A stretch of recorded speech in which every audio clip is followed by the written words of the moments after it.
Simama tu wave kanisa. Na simu hiyo, simama tu. My friend. Wave kanisa. Tupatie makofi mazuri. Karibu sana my brother, my son. Karibu sana, tunafurahi kuja na lake.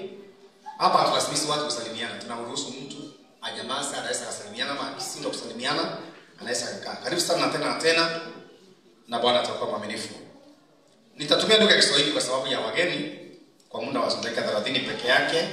Nitakuwa nimeenda dhuru. Nitauma dakika 10 peke yake, nimalize saa 7 dakika 10 kwa sababu tumechelewa. Huyu ndio brother Faith. Tupatie yeye makofi anapowasalimia. Karibu sana. Na pole sana kwanza. Pole sana. Praise the Lord. Amen. Amen. Amen.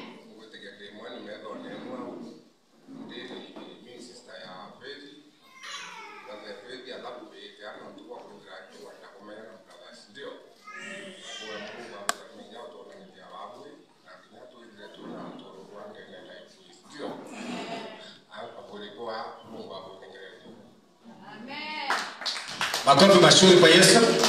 Thank you sana my brother. Hapa ndio mahali Faith anashiriki na familia yake. Na tunahuzunika sana japokuwa mambo haya hatukufahamu kama kanisa, tumeyafahamu mpaka mwisho. Hatukuweza kuwajulisha wasirika wote. Naomba Julius wale wagonjwa wengine ndani wote. Julius, asa ambia kila mtu ambaye agonjwa ingie ndani. Na tutaendelea na ibada hii kwa muda mfupi sana. Naamini mnasikia Kiswahili kila mmoja wenu. Mama yetu ndio naona kuna miaka, lakini ndiye alikuwa ananisaidia Kiswahili ile miaka iliyopita. Kwa hivyo najua mama ako sawa kwa Kiswahili. Kisa Daudi, nimesema kitabu cha Second Samuel chapter 9 verse 1. Kisa Daudi akasema, "Je, amesalia mtu mmoja katika nyumba ya Sauli nipate kumtendea mema kwa ajili ya Jonathan?" Number 1, mstari huu inasema palikuwa na mtumishi. Mstari wa 2, palikuwa na mtumishi wa nyumba ya Sauli, jina lake Siba. Basi wakamuita aende kwa Daudi, na mfalme akauliza, "Wewe ndiye Siba?" Naye akasema, "Mimi mtumishi wako ndiye." Mfalme akasema, "Je, hakuna hata sasa mtu yoyote wa nyumba ya Sauli nipate kumtendea mema kwa ajili ya Mungu?" Siba akamwambia mfalme, "Jonathani anaye mwana hata sasa aliye na kilema cha mguu." Mfalme akamwambia, "Yuko wapi?" Siba akamwambia mfalme, "Tazama, yuko katika nyumba ya Makiri mwana wa Mieli katika mji wa Lodebari." Basi mfalme Daudi akatuma watu wamuondoe katika nyumba ya Makiri mwana wa Mieli katika Lodebari. Basi Misofethi mwana wa Jonathani mwana wa Sauli akaenda kwa Daudi, akaanguka kifundifundi, akasujudu. Daudi akasema, "Misofethi," naye akaitika, "Mimi hapa mtumishi wako." Daudi akamwambia, "Usiogope, maana bila shaka nitakutendea mema kwa ajili ya Jonathani baba yako, nami nitakurudishia mashamba yote ya Sauli baba yako, nawe," hii ni neno la agano, "nawe utakula chakula mechani pangu." Hii inamaanisha kwamba maisha yake yote ataishi na Daudi. Bwana apewe sifa.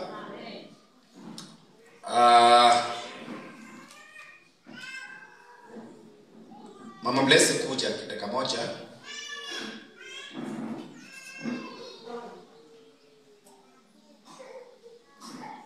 Ipewe microphone.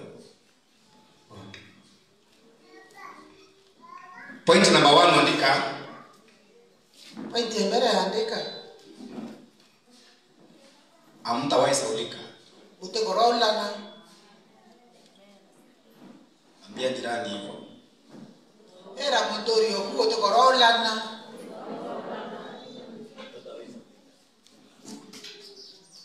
Inaonekana kama watu wanaweza wakasahau lakini Mungu hawezi akasahau.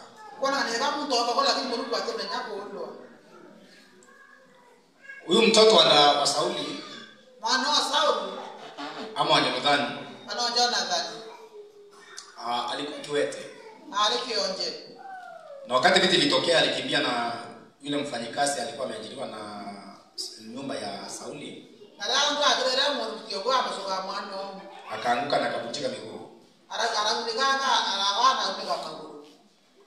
Na akajifisa kwa sababu aliona kama Daudi atalipisa kisasi. Daudi alitesa Daudi sana. Sauli alitesa Daudi sana. Kiwango cha karibu miaka 30 na kitu. Maana alitawala miaka 40. Alitesa sana Daudi. Na sasa wakati Daudi Mungu alimpatia uongozi, Sauli alikufa na hata Jonathani. Lakini Jonathani alikuwa rafiki wa Daudi sana. Ndiye alikuwa anamwambia siri ya baba yake. Wakati baba anataka kuwa Daudi, huyo kiana yake anamwambia Jonathani. Na wakaweka agano na Daudi.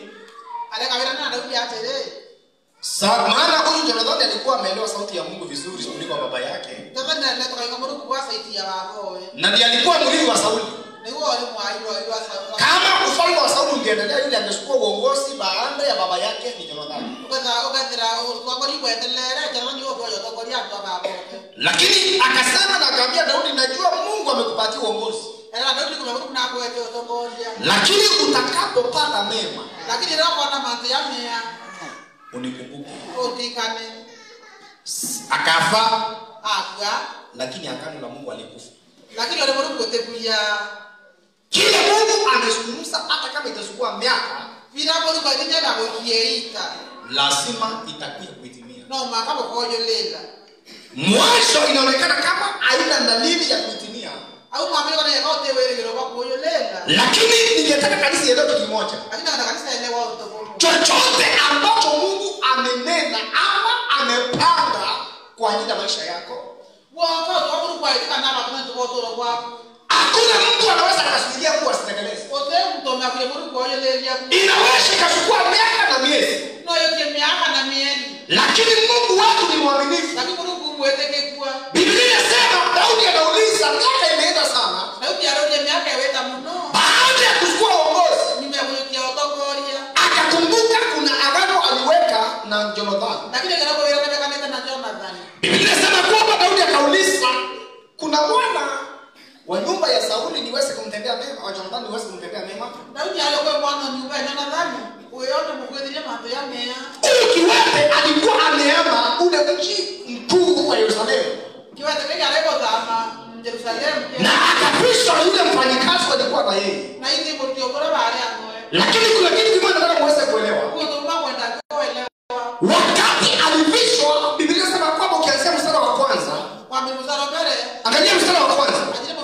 Nikataka turudi mstari wa kwanza tuweze kuelewa hapa kitu muhimu hapa katika mstari wa kwanza. Akasema amesalia mtu mmoja nyumba ya Sauli, nipate kumtendea mema kwa ajili ya Jonathani. Akaambiwa huko mtu mmoja, akaambiwa palikuwa na mtumishi mmoja wa nyumba ya Sauli jina lake Siba. Akamwambia amebaki kijana akili naye ni kiwete. Yeye ni mdhaifu, ana nguvu. Lakini Daudi haikusumbua moyo wa Daudi. Nataka niseme pointi namba 1. Amutawae saulika na Mungu kwa ajili ya neema ambayo Yesu ametupatia. Tunaweza watu wakasahau na wewe. Marafiki wanaweza wakakusahau. Hata wale walikuahidi wanaweza wakasahau. Lakini nataka niwatangazie kinyume na yale unapitia leo. Kinyume na hali yako ile uko nayo. Mungu akasahau na watakatifu wake. Mungu atakwambia ni ageru mawe. Nataka msalimie jirani, mwambie Mungu hawezi akasahau na wewe. Kesho kwenda kana kwa Mungu atoe hiyo. Geukia jirani, mwambie hata kama hali ni ngumu, Wewe kwenda ndani ndipo. wewe si kusaulika, umesaulika.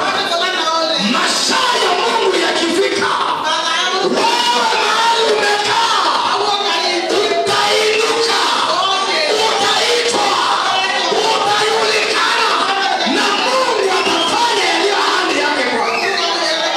Mpatie aefae, mwambie kwa kweli unateseka. Wewe hautaishi miaka yote kwa mateso. Mateso ni ya muda, mateso ni ya wakati.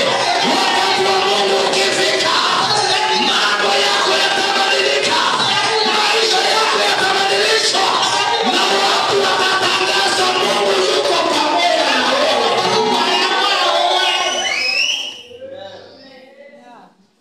Unaonekana kama umesaulika. Wewe hapo kwa leo bana yao lele. Ambia jirani uwezi ukasaulika hata kama Wewe ndio lele. Bwana amekuchora Mungu kwa soete. kwa viganja vya mikono yake. Au sasa wewe wakati wale. Haleluya! Kaya wakumyo. Nasema hautasaulika. Alipo waliona. Hata hayo mateso hayatasaulika. Hata hiyo kazi haitasaulika. Hata hiyo familia haitasaulika. Kuna Mungu aliye na kumbukumbu yako. Kwenda kukwenda kulika nayo. Tusha jirani, mwambie kuna Mungu aliye na kumbukumbu yako. Kwenda kwenda kulika nayo. Kwa ajili ya Jonathan, Ndio wajana. Misofeli atakumbukwa. Isafari alika no. Kwa ajili ya Yesu, Ndio Yesu. watakatifu watakumbukwa. Ataruko kalika. Si kwa ajili ya jina lingine, ni kwa ajili ya jina la Yesu. Mutaenda mbali, mutafanikiwa, mutafaulu, na mutafikia maono yenu. Kwa ajili ya Yesu. Kwa ajili ya Yesu tuko watakatifu. Kwa ajili ya Yesu tumebarikiwa. Kwa ajili ya Yesu tumeingia mbinguni. Kwa ajili ya Yesu tumesamehewa. Kwa ajili ya Yesu tumechorwa. Kwa ajili ya Yesu, kwa ajili ya Jonathan. Misofeli ndio wewe ni kiwete. Hauna miguu. Wewe hata utakikani kwa mfano. Haijalishi background yako. Hata kama umeshaliwa kwa watu ambao wafanikiwe, wewe si kama wao. Wewe utafanikiwa. Ni kwa ajili ya Yesu. Wewe umebarikiwa. Kwa ajili ya Yesu. Wewe utaenda mbali. Salimia jirani, mwambie kwa ajili ya Yesu. Si kwa ajili ya familia yenu. Si kwa ajili ya kabila yangu. Ni kwa ajili ya Yehova. Si kwa ajili ya masomo. Ni kwa ajili ya Yesu. Jonathan atakumbukwa. Nasema Misofeli atakumbukwa. Rusha jirani aliye karibu na wewe. Mwambie wewe haujakamilika. Uko na kasoro nyingi. Wewe si mkamilifu. Lakini kwa ajili ya baraka ya Ibrahimu, Isaka na Yakobo, wewe uko na haki ya kubarikiwa.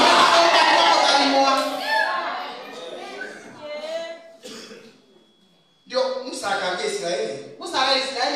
Deuteronomy chapter 8 verse 18.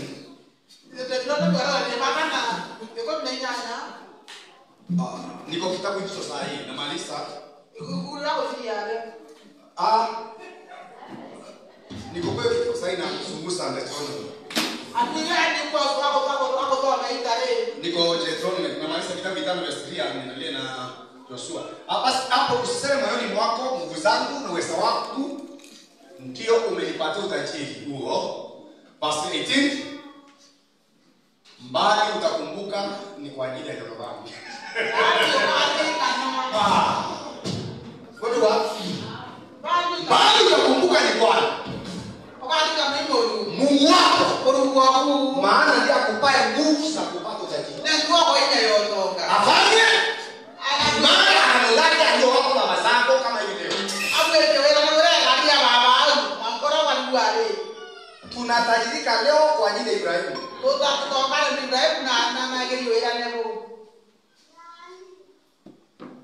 Kwa ajili ya jambo gani? Ndio kwa ajili ya gani? Misofeta kwa.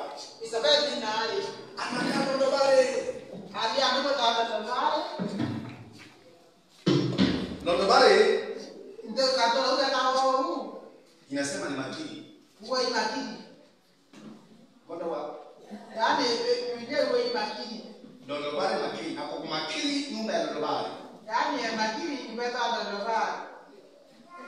Ndo bare ni mji wa mateso. Yaani na bali msiaya aliyo madina. Ilikuwa inakilia watu ambao wanaisiwa na nguo. Watu waliokuliwa na njaa. Watu wa madeni. Waliofukuzwa. Wale hawana matumaini. Lakini nani Mungu ni nani? Na Mungu ndio hito. Ataishi mji wa Dodobari nyakati zote. Toto ora na mali maisha yote. Gusa jirani. Ongea mswalio. Mwambie unakaa huko na utaishi hapo. Ukaje mawe na wana kuja toto ora na. Salimia jirani tena. Ukaje Mwambie uko wapi? Unaona. Ako Dodobari kama mchezo leo. Kwa hiyo Dodobari yule kanisa leo. Misofeta kwa. Isabel dinari. Ako Dodobari kwa nyumba ya makini. Dodobari nyumba ya makini. Lakini ataisi hapo. Lakini kama utaona nao siku ya kumbukumbu lako ndugu yako kama wapi utatoka. Hebu angalia msafara. Yaloelia msafara kana goiroro. Nani ametuma na elewe? No atoma na aerwa. Ni rahisi. Endele ndipo mwajua hata roto manete. Hata kama mwamba inaonekana ijulikani, presidential escort itapiga mji huo. Ina wale mwamba kana watu wale wanakao katika president yako kama escort yo wapi kumchelewe kwa kama neka. Haijalishi mahali unalala. Ndio mwenye na roho mama. Hawataleta magari pekee. Padre kangara yake. Hata suti yako itakuwepo. Kenya suti yao ikatereleo. Laundibari ni mji wa mateso. Laundibari huyu kusio madena. Lakini Daudi akasema. Lakini Daudi alikuwa atere. Muendeni. Laundibari. Sikiza moyo wa huyu kijana. Nazigeria kwa ndakeu. Mstari wa 8. Mstari wa 8. Anasema aje? Naje usiona.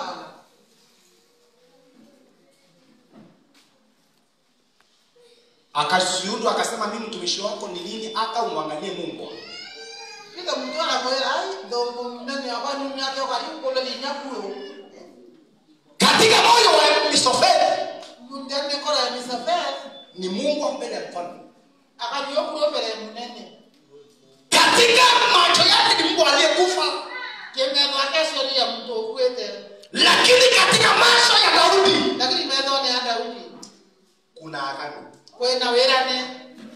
Misofeti ijapokuwa mimi nachukia viwete, Misofeti yake ndio iwete kwa ajili ya covenant. Ndio werane. Niliyoweka na baba yako. Bila ndege tata babo. Umepata neema. Ukiona kibali hawete kirika. Wewe si mtu. Wewe ndio kuro. Wewe ni tajiri. Wewe ni mtonga.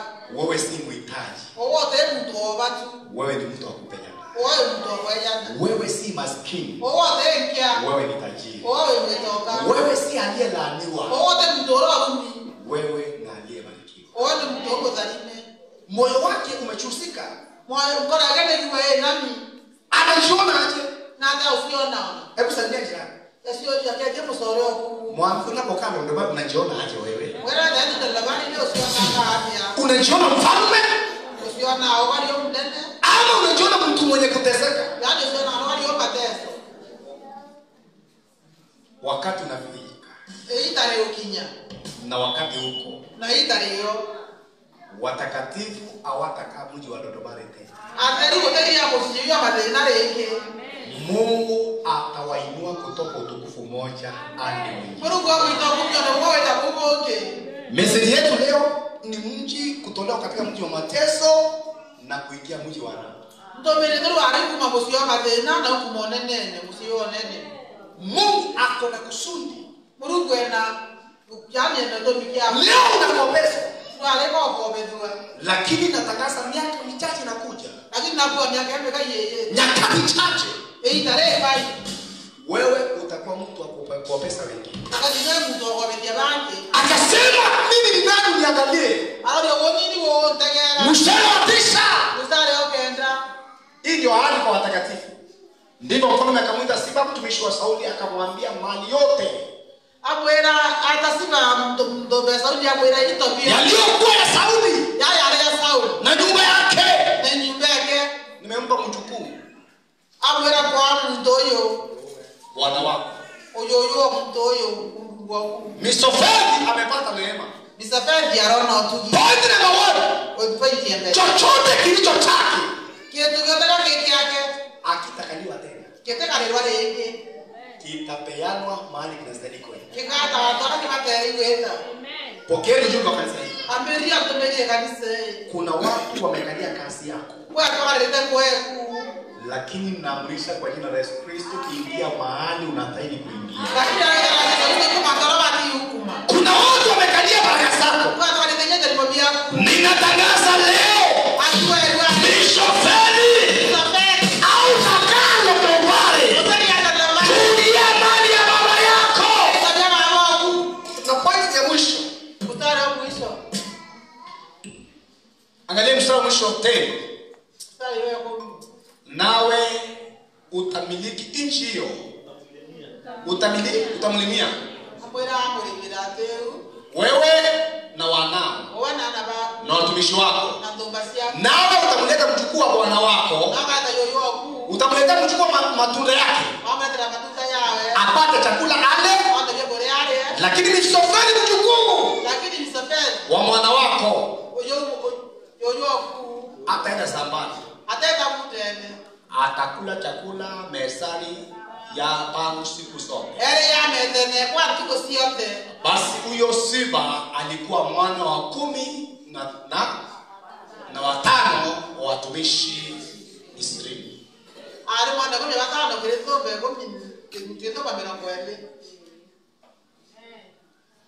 Ni wapi Misofeli ameenda? Kutoka Makiri mpaka State House. Makana ala isiaria. Naize Ona kinyama ndugano yakwa uturo wakwa mwarekerewe kinya mbere ya mahita tutembere aiye yetwa yakwa ona kinyama ndugano yakwa uturo wakwa mwarekerewe kinya mbere ya mahita. Bwana sifiwe. Amen. Tusalimiane hapa. Tukethanirie yangu. Ujumbe wangu leo. Utumerie wewe ali. Au tabaki kiwango cha kwanza. Utetie lo arori. Kuna Mungu anainua nadhani leo. Kwenda kukuro ndasia etuka katika taandia kange. Hatutabaki lo lebali. Tuteto urauda lebali. Angalia jirani. Alweli kwele gene noye. Mwambie wasa kunidharau. Mwera de kwa meneria. Msalimie mkono, mwambie usinidharau wewe. Mukati na kama mwera kwa kumeneria. Si wewe utanitoa hapo. Ndio wani tangu. Kuna Mungu atanipeleka mahali pangu. Kwenda kulikuwa mkiato hapo. Mtaenda? Weka. Mtajenga? Ukaka. Mashamba mtanunua? Nani ndio Watoto watasoma? Maisha yatakuwa mazuri. Na mutabaki mtakula katika maisha ya Bwana. Na mtatie lo wake kwera melene mulu. Na iye Yetwa yakwa. Ona kinyama ndugano yakwa. Uturo wakwa walikiriwe. Ginyambere ya mahita. no twania le mawe yo taye kun mara utoro wako ke murum. Na ukomenya? Na bangede. Na ise Siba na akora. Na ise Misofeli na alia. Au kwa mwende ikulu. Mwa mwende kewe hapo. Watu wakwe kangare hapa.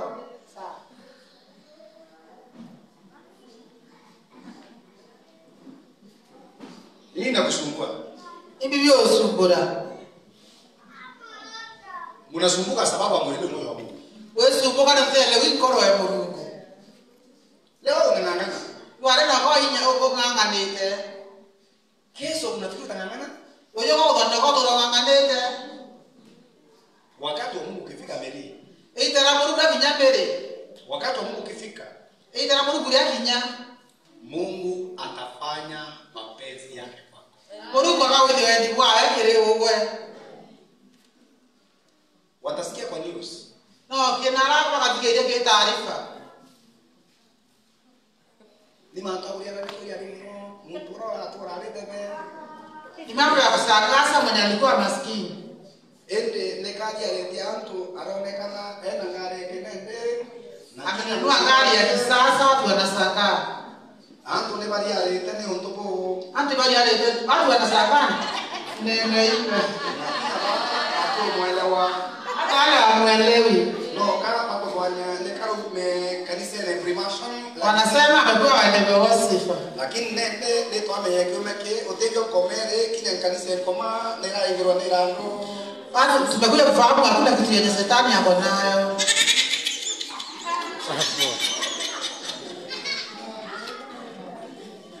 Kiadhiru wewe. Salimia hapa. Hivyo ndio Mungu anafanya. Wewe Mungu akwetagia. Weta mtu kanisa neki ukiroto karenge kutoka bukora kwenda koma kanisa koma nera ingiro marando otevyo komare. Usiogope kutajirika. Wete koma na ingiro kanisa marando kanisa reto ngi kanisa ya veru. Usiogope kutajirika, hakuna kanisa ya shetani. Kiadhiru wewe. Salimia hapa. Ite ni kania kwa kwenda. Okay, unapaka. Yeka nyumbani na. Ndio kwenda. Ekreni ndio kwenda. Na kijajua shukia ndio kwenda.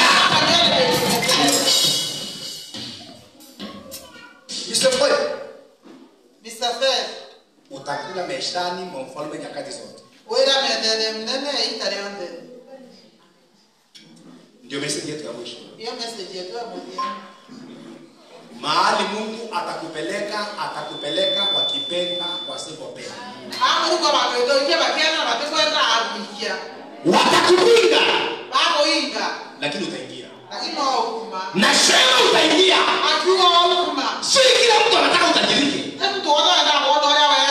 Lakini Mungu akiamua utajirike, utatajirika mchana peupe kwa kiangalia. Lakini Mungu hata wanaoenda wanapotenya rani na bakiona. Wewe sabili wanaongea mambo yako leo. Lekana mtomelea anasema kuhusu oya. Watakuja kuongea habari nyingine Mungu aliyofanya. Naye magari habari ya Mungu ni hapa kuedia. Ujumbe wangu ni mmoja. Utomelea wewe mwe. Usiogope. Wakira Utakula mezani pano na hiyo. ukala mezene Mungu tukijana Kenya. Kwa ajili ya Jonathan. Ndio kwa Jonathan. Kwa ajili ya Yesu. Ndio kwa Yesu. Maisha yetu yatakuwa mazuri. Hata katika makosa. Hata kama umezaliwa mahali si pazuri. Ndio sasa ya tokote kanya. Kwa ajili ya Yesu.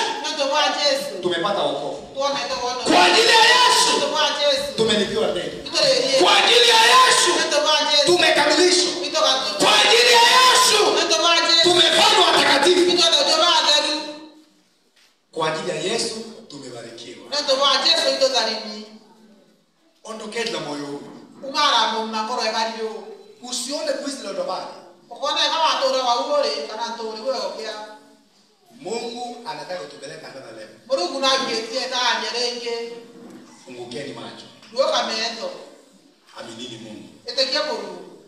Yesu atafanya kazi. Mungu akakuita kuelewe. Angalieni neno hili. Ndio leo tataro. John chapter 15 verse 7. Ndio ndio. Gomle itano mstari wa mwanja. Hii ni sauti ya Mungu. Kwa hiyo kama Mungu. John chapter 15 verse 7. Yohana gomle itano mstari wa mwanja. Nyinyi mkikaa ndani yangu Abo walianda ene kwa na maneno yangu yakae ndani yenu. na trosi yako siende ene. Ombeni lolote mtakalo.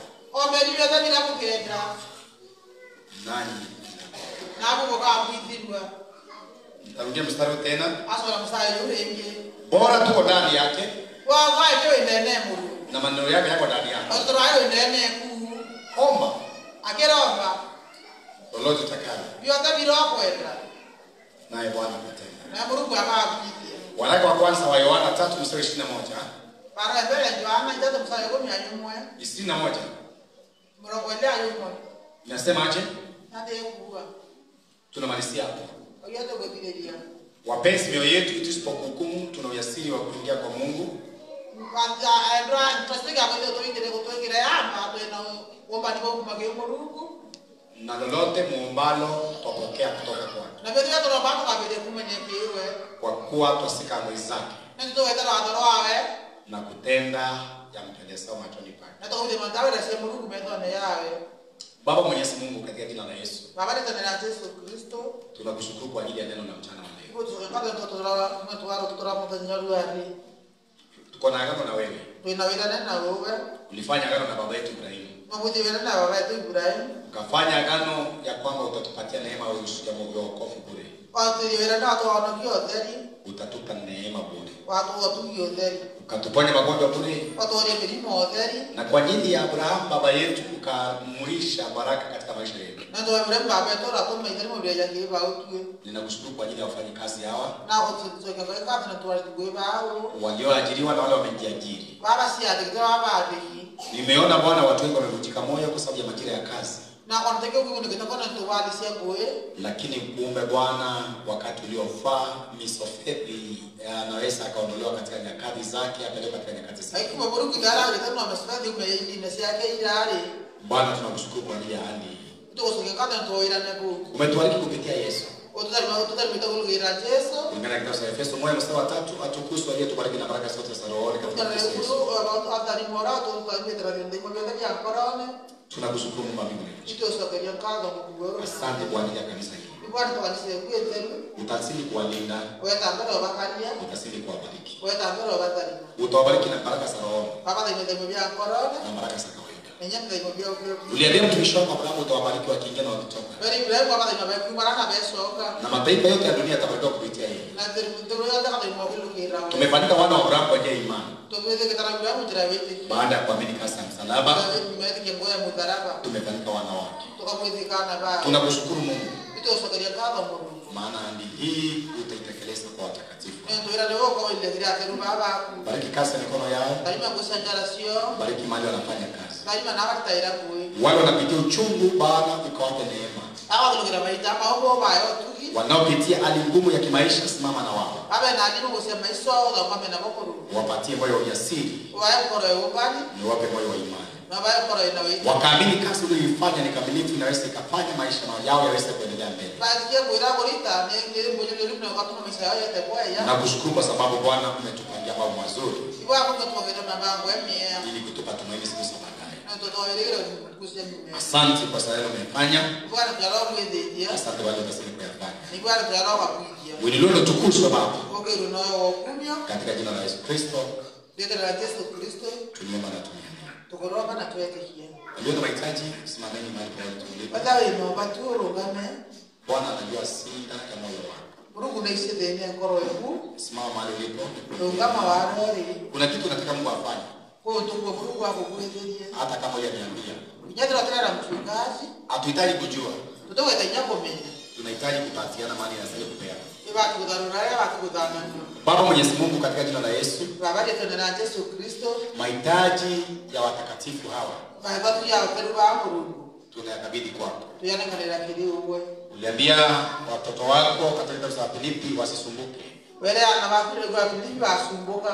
Kwa jawabu la mahitaji wala jambo lolote. Baba tu ama watu kana tunao ila waombe na yasao sijulikane kwako. Na mabati yao yamenyekana kile uwe. Tumekukabidhi mahitaji ya kanisa. Tuko kwenye mahitaji ya kanisa. Tumekukabidhi mahitaji ya wapendwa hapa. Tuko kwenye mahitaji ya ndoa Mungu. Baba washughulikie. Baba tugulikie. Uwape neema. Na baba yao tuki. Wakawe na moyo wa furaha. Bete wana koro ya kuwe. Wakijua kuna uwezo wa kufanya mambo tofauti na vile wanavyofanya. Wakema nyawe na wale kuwe mambo tofauti na bila kuona. Pokea sifa. Abedia ngazo. Pokea utukufu. Abedia kumio. Katika jina la Yesu Kristo. Yeto na Yesu Kristo. Tunakabidhi mahitaji yao. Tuko kwenye mahitaji yao. Hata kama kuna yule ambaye ni mgonjwa. Nyeta kuna roho tukigwa hapo. Uliwaponya miaka 2000 iliyopita. Sababu ni wale miaka kijele Umefanya ili kwa ajili ya mapenzi yako. Ogote tuone tuwae ndipo hapo. Katika jina la Yesu. Yeto na Yesu. Tumemwamini Mungu na kuomba. Tukotikia Mungu na tuaromba. Sema amen. Uwe amen. Kaeni chini. Naomba tupewe bahasa. Naomba tupewe bahasa. Tumtolee Bwana fungu la 10. Tuite susikie 10. Fungu la shukrani. Nesukia ngalo. Na fungu la upendo. Nenye susikia wendo. Bila nataka kumtolea Bwana mchana wa leo. Bila kwa huyu ndio kutarua ali. Inua mkono wako upewe bahasa kama unahitaji kutoa. Okay, biashara kama ukikuita wewe bahasa. Na Bwana atawabariki sana. Mungu akubariki sana. Tunatoa kwa sababu tumebarikiwa. Tuitane tuito tarimi. Na tunatoa kwa sababu Mungu ametulinda. Na tukatane tuito karejea. Hiyo ndio jambo la kumtolea Bwana. Huyo ndio Mungu. Na Bwana wetu ni mwaminifu. Na Mungu mweze kiko. Nataka tupewe bahasa, baada ya kupokea bahasa niombee fungu la 10. Nimekwambia bahasa, ama mbele tusikie 10. Na tukimaliza hapa ninaomba leo nipitie pale kwa kina Faith. Na kwa toa dili yako kutoka na kwa Faith. Na Bwana, yani mkienda mrudi kwa kina Faith ndio namaanisha. Ana sogera dile sia na kwa Faith. Anatuhitaji wakati huu mgumu. Na tuenda sana tarehe na msika. Na Bwana atabariki sana. Mungu akubariki sana. Naomba tuweke namba ya kutoa. Pengine namba ya urita. Wala nasikia kutolea Bwana fungu la 10. Hao uhitaji mbona namba isikirini. Na Bwana atabariki sana. Mungu akubariki.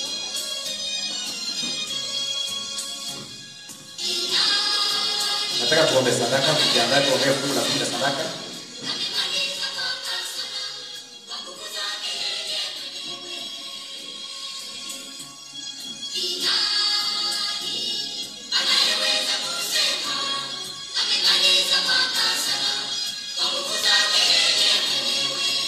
Baba Mwenyezi Mungu, katika jina la Yesu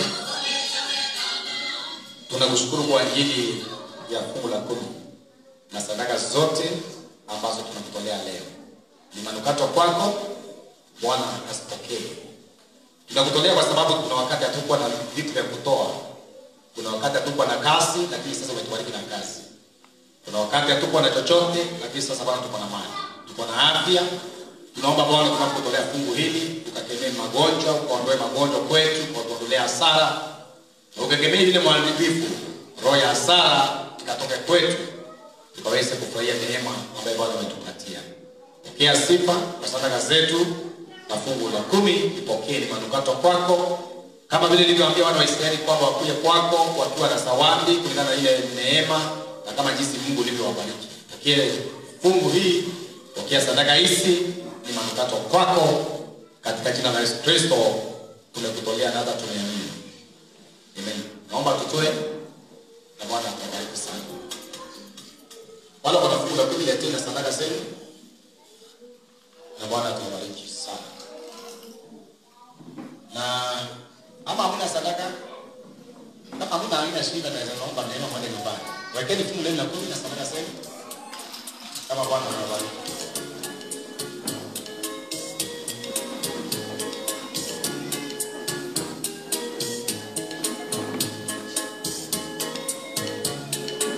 Naomba tutoe sadaka zetu tunaposema neema. Ujeni huko mbele mtoe sadaka zenu na fungu la 10.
Neema ya Bwana wetu Yesu Kristo, upendo wa Mungu Baba na ushirika wa Roho Mtakatifu uwe na sasa na hata milele.